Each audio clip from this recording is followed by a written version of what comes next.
Bitcoin's garbage. I would never, ever, ever buy it, ever. Never. You buy Bitcoin, you're going to suck middleman D for the rest of your life. There's no on-chain exchange. There's no way to de-risk on-chain. So you have to suck middleman D and send them to your Bitcoin and be like, please, please send me a little credit on your system that says you'll wire transfer me pretty please. I never talk about my coins. Never.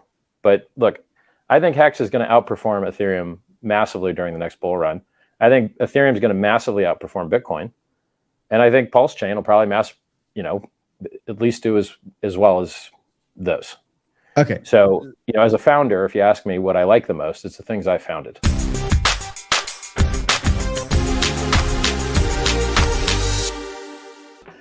So yeah, you're right. I was right about everything. And I warned all of you. And you would all not have lost your money had you listened to me. But so many people don't listen to me. They think they're smarter than me. They think they're better than me.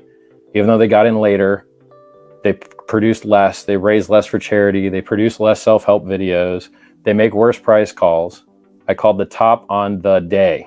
I told the Bitcoin top on the day a year and a half ago.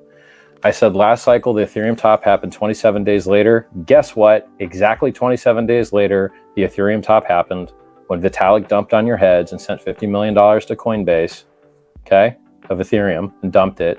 And then the Ethereum Foundation dumped on your heads. And then everyone that he knew dumped on your heads. And you all got dumped on by everyone. But who warned you? Who gave you the heads up? Who gave you a chance? And who's done this more than one cycle? I did it in 2017 as well. It's not just the price. I mean, look, what does the price matter when you don't even have your keys anymore? Price could go up, price could go down, doesn't matter to you. You're an unsecured creditor. You go last in line. When you send someone else your money, it's not your money anymore. It gets commingled with everyone else's crap. And to tell you the truth, people talk about all the bad things FTX did. I'm not actually sure that any of what they did is illegal. When you give them your money, they can do whatever the fuck they want to do with it. And they do. And now it's lost. And so what makes you think that you deserve your money back? You're not a secured creditor. You don't have a UC1 form or UCC1 form. You're an unsecured creditor.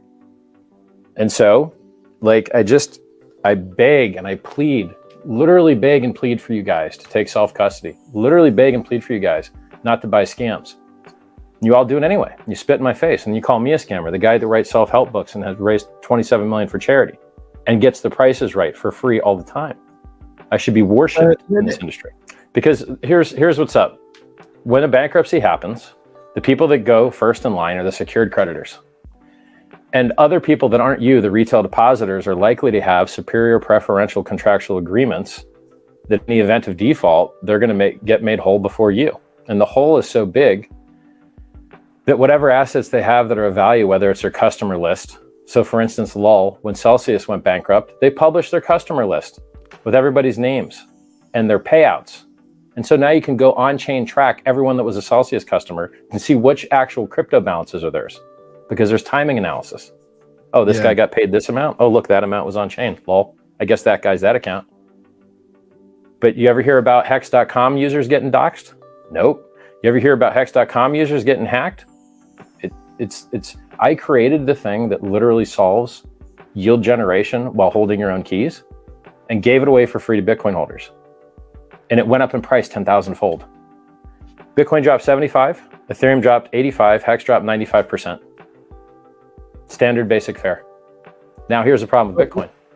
How many people got Bitcoin to dump now? US government just says another $1 billion from the Silk Road hacker. Right. Brand new, just happened last week, maybe a few days ago. Another $1 billion the United States government has to dump on your heads of Bitcoin. But they didn't get any Ethereum. They didn't get any Hex. Michael Saylor, he took on leverage, told him not to, told him ladies, liquors, and leverage is how you get a smart man to go broke. Idiot. Bought the top, sold you the top, helped make the top. Now he's down $2 billion and took leverage. And what was his liquidation? 13K? On our way there, buddy. I say 11K and pray because people like to front run my calls. So if magically, I want it to hit my call.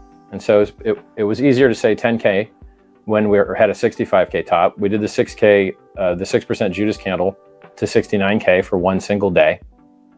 And that puts us at 10,350 for a 69% drop. Just go into your calculator times 0.15 times 69,000. It gets you 10,350 I'm so smart. I'm so smart. I'm going to tell you what's going to happen. Ready for this? Wait, baby. Dual mandate for the Federal Reserve is that they try and make everyone have jobs, and they try and keep inflation at 2%. And these two things fight each other. It's a lot easier to give everyone jobs when you're printing infinite free money. But when you make money more expensive to slow down the inflation, guess what happens? People start losing their jobs. So now you see 11,000 layoffs at Facebook.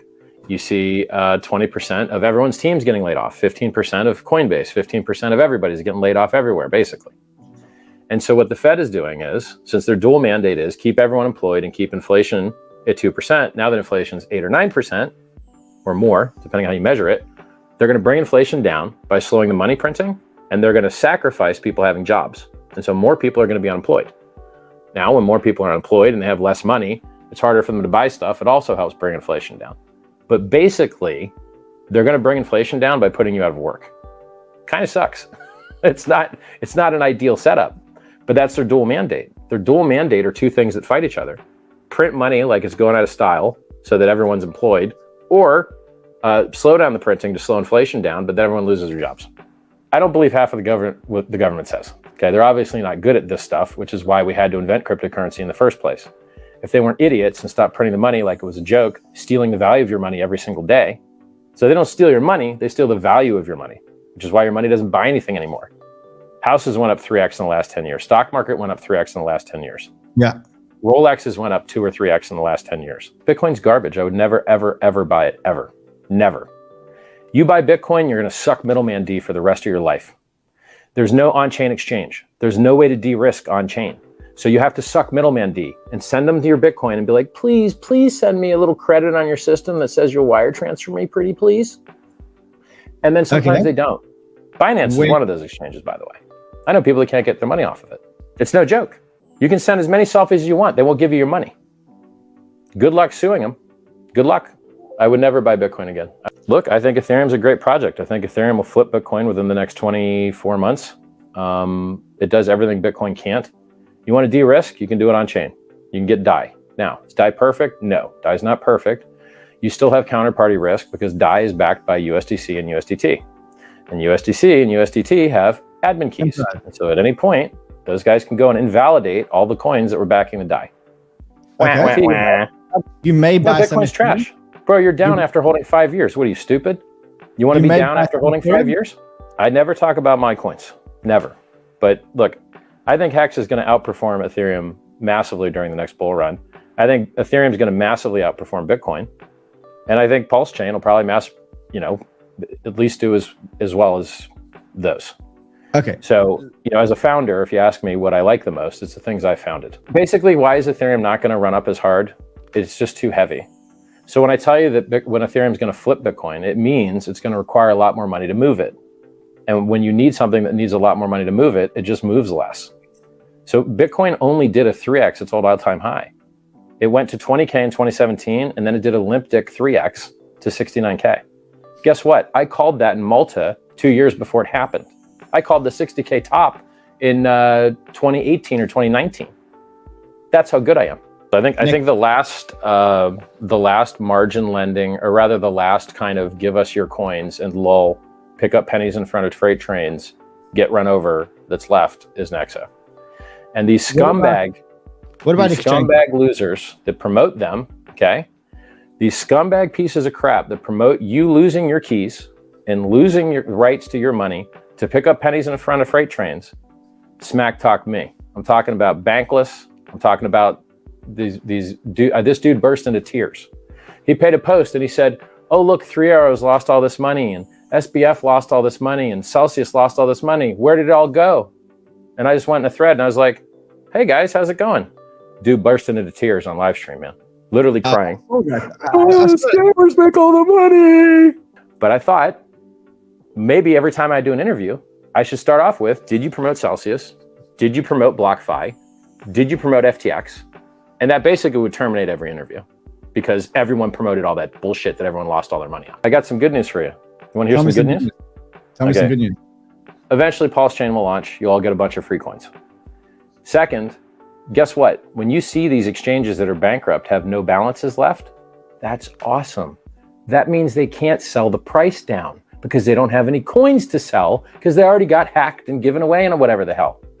And so the best thing that could happen is the government dumps the bottom and gets nothing. And that these liquidations from all these over-leveraged idiots that can't listen, they dump the bottom and you rip the band-aids off. And then once these guys sell the bottom, maybe we hit our 11K in prey target. Maybe we go $600 on Ethereum. I got to tell you, man, a 95% drop is doable on Ethereum. And 95% off of 5K is like $250, dude.